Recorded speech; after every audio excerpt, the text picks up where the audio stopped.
नमस्कार दोस्तों, एक बार फिर से आप सभी का स्वागत है। आज 26 जून शुक्रवार की तमाम बड़ी खबरें, ब्रेकिंग न्यूज, ताजा अपडेट्स के साथ ही सोने और चांदी के भाव पर। तो दोस्तों बने रहिएगा वीडियो में, अंत तक जानेंगे एक एक कर देश और दुनिया की तमाम बड़ी खबरें, जिसमें बिजली के लिए आएगी one nation one grid policy, चीनी कंपनियों का करार होगा खत्म और प्रवासी मजदूरों के लिए खुशखबरी, रेलवे ने बड़े स्तर पर रोजगार देने का किया ऐलान। साथ ही जानेंगे अमेरिका ने की रिलायंस जियो की तारीफ, जियो को दिया क्लीन टेलीकॉम का खिताब। अगले न्यूज अपडेट में जानेंगे बदल जाएगा 45 साल पुरानी क्रीम फेयर एंड लवली का नाम, हिंदुस्तान यूनिलीवर ने किया ऐलान। और गूगल पे ने ऐप को बताया पूरी तरह सुरक्षित, कहा पैसे ट्रांसफर करने में कोई खतरा नहीं। जानेंगे अगले अपडेट में, अगर आप भी घर पर भूल गए हैं मास्क या सैनिटाइजर तो अब आप खरीद सकते हैं रेलवे प्लेटफॉर्म पर। और यूएन के गरीबी उन्मूलन गठबंधन में संस्थापक सदस्य के तौर पर शामिल हुआ भारत। साथ ही जानेंगे जुलाई में होने वाले सीबीएसई की शेष परीक्षाएं रद्द, आज फिर होगी सुनवाई। खबरों के विस्तार के क्रम में बात करें सोने और चांदी के भाव के बारे में, तो आज सोना 390 रुपए की गिरावट के साथ 48,010 रुपए प्रति 10 ग्राम, जबकि चांदी 850 रुपए की बड़ी गिरावट के साथ 47,600 रुपए प्रति किलोग्राम पर आ गई।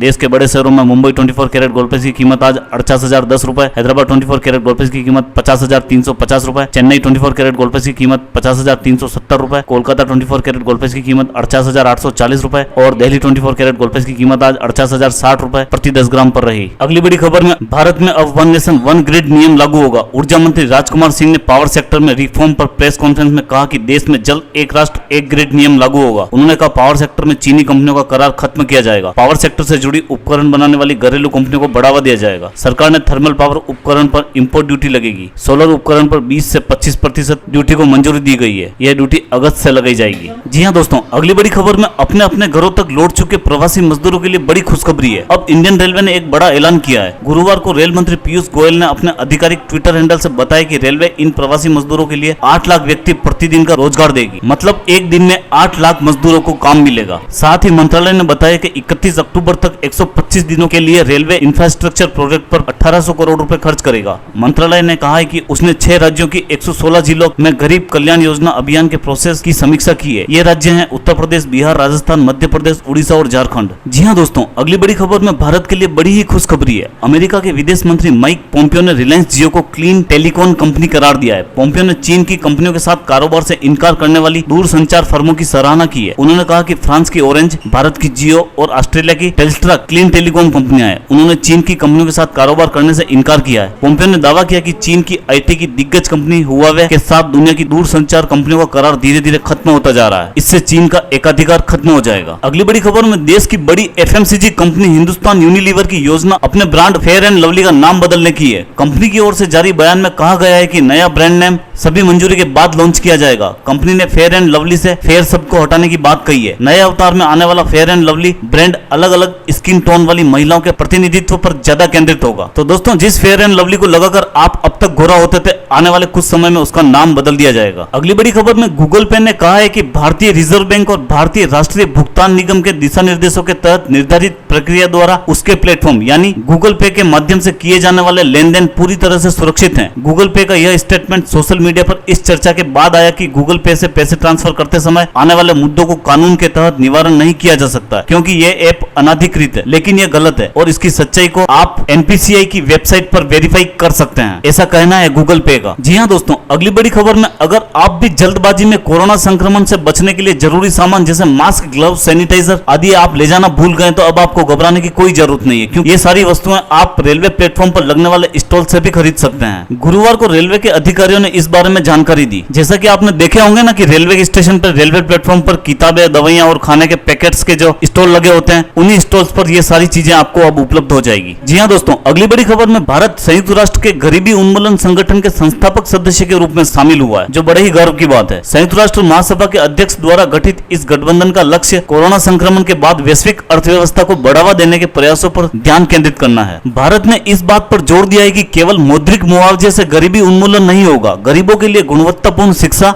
स्वास्थ्य सेवा, स्वच्छ जल, स्वच्छता, उचित आवास एवं सामाजिक सुरक्षा सुनिश्चित करना भी उतना ही जरूरी है। जी हाँ दोस्तों, सीबीएसई के 10वीं और 12वीं के बच्चों के लिए बड़ी खबर है। सीबीएसई ने 1 से 15 जुलाई तक होने वाली 10वीं की परीक्षाएं रद्द करने और 12वीं के छात्रों को 2 विकल्प देने का फैसला किया है, जिसमें पहला यह है कि वह अपना रिजल्ट इंटरनल असेसमेंट के आधार पर ले और दूसरा यह है कि संक्रमण के हालात सामान्य होने के बाद परीक्षा देने का विकल्प चुनें। लेकिन ध्यान रहे दोस्तों, आपको दोनों में से एक विकल्प चुनना होगा। वहीं दूसरी ओर सुप्रीम कोर्ट ने केंद्र सरकार से कहा है कि वह छात्रों को 10वीं और 12वीं की परीक्षा और आंतरिक मूल्यांकन के विकल्प देने पर विचार करें। इस पर अदालत ने सीबीएसई बोर्ड से जवाब मांगा है। मामले पर आज यानी 26 जून को फिर सुनवाई होगी। अब देखना यह है कि केंद्र इस पर क्या कहता है। तो दोस्तों, खबरों का सिलसिला यहीं समाप्त करते हैं। अगर आप हमारे चैनल पर पहली बार विजिट कर रहे हैं तो आप हमारे चैनल को सब्सक्राइब कर लें, साथ ही बेल का आइकन भी दबा दें, जिससे हर बड़ी खबर सबसे पहले आप तक पहुंच सके। धन्यवाद दोस्तों।